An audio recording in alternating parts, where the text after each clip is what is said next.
Bienvenue à la bibliothèque de New Providence. Installez-vous. La bibliothécaire va vous apporter le thé. Profitez de la lecture et laissez-vous bercer par les mots.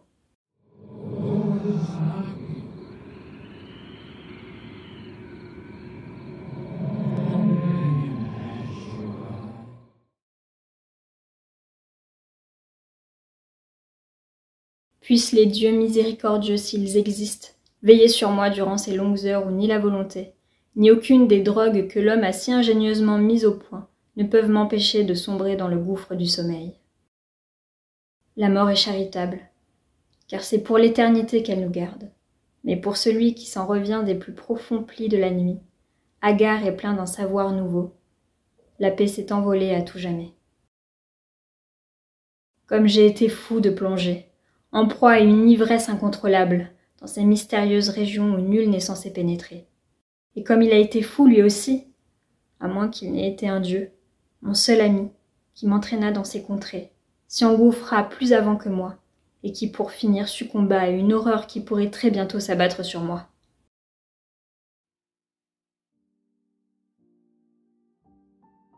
Nous nous rencontrâmes, il m'en souvient, dans une gare de chemin de fer où il était le point de mire d'une foule de rustres curieux. Il avait sombré dans l'inconscience après une sorte de convulsion qui avait imprimé une étrange rigidité à son frêle corps vêtu de noir. Je pense qu'il approchait alors de la quarantaine. Ses traits hâves étaient creusés de profondes rides, mais, en dépit de ses joues creuses, son visage formait un bel ovale. En fait, il était même beau, avec les touches d'argent qui effleuraient son épaisse chevelure ondulée et sa barbichette de rue, qui avait dû, en des temps éloignés, être du noir corbeau des plus sombres. Son front, si haut qu'on aurait dit celui d'un dieu, avait la blancheur des marbres du Pentélique. Dans mon enthousiasme de sculpteur, je me dis aussitôt que cet homme était une statue de faune, arrachée à l'antique Hellade, déterrée des ruines d'un temple et ramenée je ne sais comment à la vie, dans notre époque oppressante, pour y subir le froid et le joug dévastateur des ans. Et lorsqu'il ouvrit les yeux, je ne vis que deux immenses lacs noirs où scintillait sauvagement je ne sais quel éclat lumineux. Je suis alors qu'il serait mon seul ami, l'unique ami de quelqu'un qui, jusqu'à présent, n'en avait jamais eu, car je voyais bien que ses yeux avaient dû contempler toute la grandeur et la terreur des royaumes qui s'étendent par-delà ce que nous avons coutume d'appeler la conscience et la réalité. Des royaumes que j'avais chéris en imagination, mais vainement cherchés. C'est pourquoi, tout en chassant la foule, je lui dis qu'il devait venir chez moi, pour m'instruire et me guider dans ces mystères impénétrables. Ce à quoi il consentit sans un mot. Plus tard, je découvris que sa voix était une véritable musique. La musique des viols et des sphères de cristal. Souvent, la nuit, nous devisions tous les deux. Puis le jour, je sculptais des bustes de lui et gravais dans l'ivoire des miniatures de son visage pour en immortaliser les diverses expressions. Il est impossible de parler de nos recherches, car elles n'entretenaient qu'un étroit rapport avec le monde tel que les gens le conçoivent. Elles portaient sur cet univers, plus vaste et plus fascinant que le nôtre, où de vagues entités et d'obscures consciences se meuvent par-delà la matière, l'espace et le temps. Un univers dont nous ne soupçonnons l'existence qu'à travers certaines formes du sommeil. Dans ces rêves par-delà les rêves, si rares que le commun des mortels ne les fait jamais et que les hommes dotés d'une grande imagination ne les font qu'une ou deux fois dans leur vie. Le cosmos, tel que nous l'appréhendons au quotidien, est issu de cet univers, tel une bulle de savon soufflée par un bouffon. Mais il n'est pas plus en contact avec lui que cette bulle de savon n'est en contact avec sa source démoniaque, lorsque le bouffon, par caprice, l'aspire à nouveau. C'est à peine si les hommes les plus érudits entrevoient l'existence de cet univers. En fait, la plupart ne s'y intéressent même pas. Des sages ont interprété les rêves, et les dieux ont ri. Un homme aux yeux d'oriental a déclaré que le temps et l'espace sont relatifs, et les hommes ont ri. Mais même cet homme aux yeux d'oriental n'a fait qu'entrevoir cet autre univers. J'ai eu envie, j'ai essayé de faire mieux qu'entrevoir.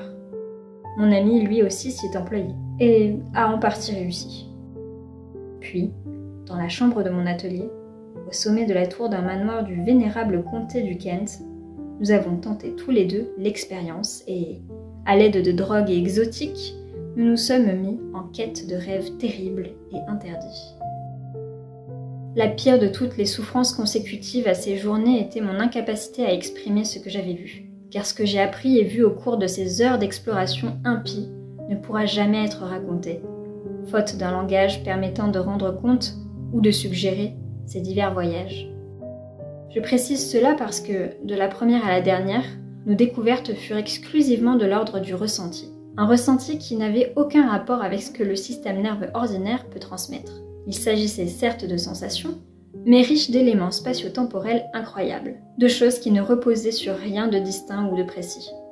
Pour rendre le caractère général de nos expériences, le langage humain peut au mieux les qualifier de plongeon ou de vol plané, car à chacun des épisodes de révélation, une partie de notre esprit s'échappait sans entrave loin de tout ce qui constitue le réel, le présent, et volait précipitamment au sein d'épouvantables abîmes, obscurs et terrifiants, déchirant parfois quelques obstacles, spécifiques et bien particuliers, qu'on ne peut décrire que comme de singulières nuées de vapeur visqueuse. Durant ces sombres vols désincarnés, je me trouvais parfois seule, parfois avec mon ami. Quand nous étions tous les deux, il me devançait toujours de très loin. Puis, bien qu'étant l'un et l'autre dépourvus de forme, je réussissais à percevoir sa présence grâce à une sorte d'image rémanente. Son visage continuait de m'apparaître, doré par une étrange lumière, d'une beauté si singulière qu'elle en était effrayante, avec ses joues anormalement jeunes, son regard de braise, son front olympien, sa barbe naissante et ses cheveux noirs. Nous ne prenions pas garde au passage du temps, car pour nous celui-ci n'était plus qu'une pure illusion. Je sais seulement qu'il a dû se produire quelque chose de très singulier, parce qu'au bout d'un certain temps, nous en vîmes à nous demander pourquoi nous ne vieillissions pas. Nous tenions des propos impies, et toujours affreusement présomptueux. Aucun dieu, aucun démon n'aurait pu rêver faire les découvertes et les conquêtes que nous envisagions à voix basse. Je tremble lorsque j'en parle, et je n'ose être plus explicite. Je me contenterai de dire que, un jour, mon ami coucha sur le papier le vœu qu'il n'osait prononcer de vive voix, ce qui me fit brûler la feuille et regarder avec terreur, derrière la fenêtre, la nuit étoilée. Ce que je puis dire, et ce sera tout, c'est que son projet constituait entre autres à soumettre l'intégralité de l'univers visible. La Terre et les étoiles ne se déplaceraient plus que sur son ordre, et il régnerait sur les destinées de toutes les créatures vivantes. Je déclare, je jure, que je ne partageais absolument pas ces aspirations extrêmes. Quoi que mon ami ait pu dire, ou écrire suggérant le contraire est forcément faux, car je ne me suis jamais senti la force d'affronter les sphères innommables qui, seules, auraient assuré le succès. Une certaine nuit, des vents surgis des espaces inconnus nous emmenèrent, impuissants, dans leur tourbillon vers le vide infini qui s'étend par-delà toute pensée, toute entité.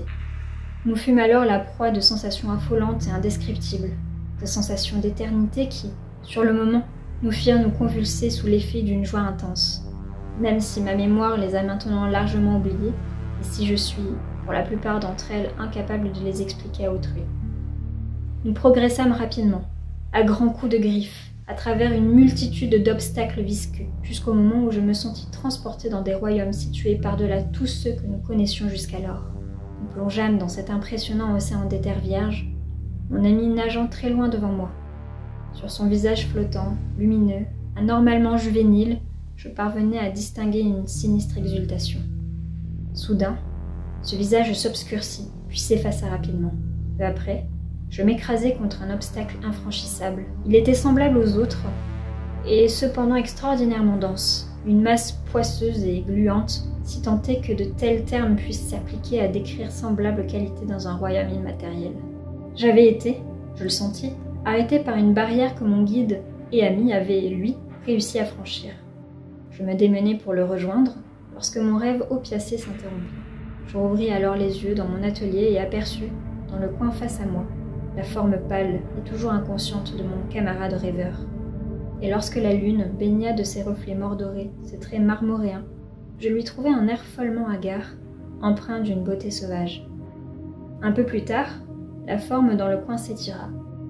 Puisse le ciel miséricordieux me garder de jamais entendre ou voir à nouveau une chose pareille à celle qu'il se dressait devant moi. Je ne puis décrire ses hurlements ni quel épouvantable enfer je vis briller, fugitivement, dans ses yeux noirs fous d'effroi. Je puis seulement dire que je m'évanouis. Je demeurai ainsi immobile jusqu'à ce que, ayant récupéré, Mon ami vint me secouer frénétiquement comme si je pouvais éloigner de lui pareille horreur et désolation. Ce fut la fin de notre quête dans les cavernes du rêve. Effrayé, traumatisé, prodigieusement impressionné, mon ami, qui était allé de l'autre côté de la barrière, m'avertit qu'il ne fallait plus nous aventurer dans ces royaumes. Qu'avait-il vu? Il n'osa me le dire, mais il me donna ce conseil avisé. Nous devions désormais dormir aussi peu que possible, quitte à nous droguer pour rester éveillés. Je découvris bien vite qu'il avait raison, parce que chaque fois que la conscience m'abandonnait, une terreur indescriptible m'envahissait. Au sortir de chaque bref et inévitable somme, je paraissais avoir vieilli, mais mon ami, lui, vieillissait à une vitesse presque choquante. Il était horrible de voir, quasiment à vue d'œil, des rides se creuser, des cheveux devenir blonds. Notre mode de vie venait de changer du tout au tout. Alors qu'il avait, pour autant que je le sache, toujours vécu en reclus, mon ami ne m'avait jamais révélé ni son vrai nom, ni ses véritables origines. Il se mit désormais à abhorrer la solitude. La nuit, il refusait de rester seul, mais la compagnie d'une poignée de convives ne suffisait pas à le calmer. L'unique chose qui le soulageait, c'était de festoyer bruyamment avec autrui, si bien que nous fréquentions pratiquement tous les groupes de jeunes et joyeux drills. Dans la plupart des cas, notre apparence et notre âge nous valaient bien des colibés, ce dont je souffrais vivement. Mais pour mon ami, tout valait mieux que de rester seul. Il avait particulièrement peur de rester au dehors quand les étoiles brillaient. Lorsque les circonstances l'amenaient à s'y trouver, il jetait de fréquents et furtifs coups d'œil vers le ciel, comme traqué par quelque monstruosité qui s'y serait tapie. Il me sembla qu'il ne regardait pas toujours dans la même direction. Apparemment, la menace changeait d'endroit en fonction des saisons. Au printemps, mon ami regardait vers le bas du ciel, le nord-ouest. L'été, c'était presque à la verticale de nos têtes. L'automne, au nord-ouest. L'hiver, à l'est. Principalement durant les petites heures du matin. Il paraissait moins redouter les nuits du cœur de l'hiver. Il me fallut 2 ans pour parvenir à relier cette peur avec quelque chose, car alors je compris qu'il regardait à un point précis de la voûte céleste, un point dont la position, en fonction des saisons, correspondait à celle de son regard. Un point qui coïncidait à peu près avec la constellation Corona Borealis, la couronne boréale. Nous vivions désormais dans un atelier à Londres, et nous ne nous quittions plus. Mais jamais nous n'évoquions les jours où nous avions cherché à sonder les mystères du monde irréel. Les drogues, les fêtes, une trop grande nervosité nous avaient affaiblis et prématurément vieillis. Les cheveux et la barbe clairsemés de mon ami étaient devenus blancs comme neige. Nous avions réussi à nous passer du sommeil d'une manière étonnante. En effet, il était rare que nous succombions plus d'1 heure ou 2 d'affilée à l'appel de ce royaume d'ombre, désormais si menaçant, si effrayant. Puis vint un mois de janvier, marqué par la pluie et le brouillard, et le manque d'argent. Nous avions de plus en plus de mal à nous procurer nos drogues. Ayant déjà vendu toutes mes statuettes et mes miniatures d'ivoire, il ne me restait plus de quoi m'acheter le moindre matériel. Et, quand bien même l'aurais-je eu, je n'avais plus l'énergie de travailler. Nous souffrions atrocement et, une certaine nuit, mon ami sombra dans un profond sommeil dont je ne parvins pas à l'extirper. Je me souviens à présent de la scène, la mansarde désolée, plongée dans les ténèbres, la soupente battue par la pluie, le tic-tac de notre unique pendule, le curieux tic-tac de nos montres sur la table de chevet, le craquement d'un volet battant quelque part dans la maison, la lointaine rumeur de la ville, assourdie par le brouillard et l'espace. Mais le pire, c'était la profonde, régulière et sinistre respiration de mon ami couché sur son lit. Une respiration qui paraissait rythmée par les vagues de peur et d'agonie surnaturelle qui frappaient son esprit, tandis qu'il s'aventurait dans d'inconcevables sphères interdites, hideusement éloignées. Comme je veillais mon ami, je me sentis gagnée par une nervosité croissante, puis une furieuse succession d'impressions et d'associations triviales assaillir mon esprit chancelant. En entendant une horloge sonner, quelque part, pas la nôtre, car elle était dépourvue de sonnerie, mon imagination morbide prit son essor, comme pour passer le temps. Pendule, temps, espace, infini. Puis elle revint au temps présent, dans l'atelier. Je me rendis alors compte que, par-dessus les toits, le brouillard, la pluie, la stratosphère, la couronne boréale se levait au nord-est. La constellation que mon ami semblait redouter et dont le torque d'étoiles scintillantes brillait déjà, sans que personne ne le voie, par-delà les abîmes des terres insondables. Soudain, mon ouïe à la sensibilité si fiévreuse discerna, venant de très loin et distinct des autres, un nouvel accord dans la douce mélodie que composaient les sons magnifiés par les drogues. Une lamentation sourde, lancinante, particulièrement affreuse, qui provenait du nord-est. Un mélange de bourdonnements, de vociférations, de ricanements et d'appels. Mais ce ne fut pas cette plainte lointaine qui m'ôta la raison et frappa mon âme d'un tel saut de terreur que jamais il ne pourra m'être retiré. Ce ne sont pas ces gémissements qui suscitèrent les hurlements et provoquèrent les convulsions qui poussèrent les autres locataires et la police à enfoncer ma porte. Non, ce ne fut pas ce que j'entendis, mais ce que je vis. Car dans cette sombre chambre fermée à clé, aux volets clos et aux rideaux tirés, une colonne d'horribles lumières mordorées se dressa dans les ombres du coin nord-est. La lumière qui en émanait n'était pas de celle qui disperse les ténèbres. Elle ne se répandait que sur la tête du dormeur au sommeil agité, sur le visage duquel elle faisait atrocement ressurgir un autre visage, celui dont j'avais vu l'image rémanente, lumineuse et étrangement juvénile, dans mes rêves d'espaces abyssaux et de temps sans contrainte, lorsque mon ami avait traversé la barrière pour s'enfoncer au plus profond de ces antres cauchemardesques, secrets et interdits. Comme je le regardais, je vis la tête de mon ami se soulever. Ses yeux limpides et noirs étaient révulsés de terreur, et ses lèvres, pâles et amincies, s'entr'ouvrirent sur un cri trop effrayant pour être articulé. C'est là que je vis sur ce visage spectral et creusé par la fatigue, tandis que, lumineux et rajeuni, il brillait dans l'obscurité comme séparé de son corps. Plus d'affolante terreur, de grouillement de terreur, de pure terreur, que jamais la terre et le ciel ne m'avaient permis d'en contempler. Tandis que le bruit s'amplifiait en s'approchant, encore et encore, par un mot ne fut prononcé. Mais alors que je suivais le regard épouvanté de l'image rémanente tournée vers la source de la maudite lumière, qui se trouvait également être la source des lamentations, j'aperçus moi aussi, le temps d'un éclair, ce qu'il voyait. C'est alors que je m'effondrai, les oreilles tintinnabulantes, en proie à cette sorte de crise épileptique vociférante qui devait rameuter les voisins et la police. J'aurais beau faire, jamais je ne pourrais dire ce que j'ai vraiment vu. Et le visage immobile ne le dira pas non plus, car bien qu'il en ait vu certainement plus que moi, il s'est tu pour toujours. Mais jamais je ne baisserai la garde contre l'insatiable et moqueur Hypnos, seigneur du sommeil, contre le ciel nocturne et contre les ambitions démentielles du savoir et de la philosophie. Je ne sais, au juste, ce qui s'est passé, car tandis que mon propre esprit était désarçonné par l'étrange et horrible phénomène, l'esprit de certains autres se nimbait d'une sorte d'oubli qui confinait à la folie. Ils m'ont dit, j'ignore pour quelle raison, que je n'ai jamais eu d'amis, sinon l'art, la philosophie et la débauche, qui seuls emplirent ma vie tragique. Cette nuit-là, les voisins et la police s'efforcèrent de m'apaiser tandis que le docteur m'administrait je ne sais quel sédatif. Personne ne semblait se rendre compte de l'épouvantable cauchemar qui venait d'avoir lieu.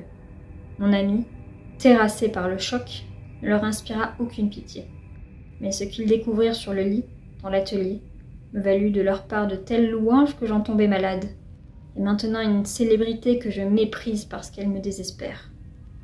Alors je reste assis là, pendant de longues heures. J'ai perdu mes cheveux, ma barbe est devenue grise, je me suis tout ratatiné et comme ankylosé. Les drogues m'ont rendu fou, elles m'ont brisé. Mais toujours j'adore l'objet qu'ils ont trouvé et je prie pour lui. Car il nie que j'ai vendu la dernière de mes statues, et montre avec ébahissement la chose que la colonne de lumière a laissée. Froide, pétrifiée et sans voix, c'est tout ce qui reste de mon ami. L'ami qui m'a conduit jusqu'à la folie, jusqu'au naufrage. Une tête qui ne pouvait appartenir qu'à un dieu.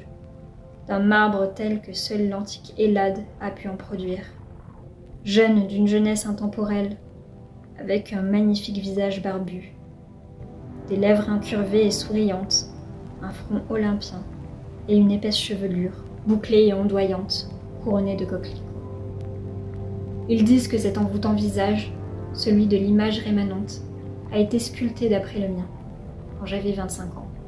Mais sur le piédestal de marbre est gravé un seul nom, dans l'alphabet datique, Hypnos.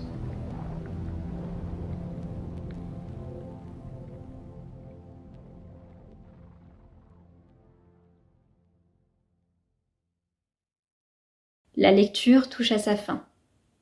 N'oubliez rien derrière vous. Et on se dit à la prochaine fois.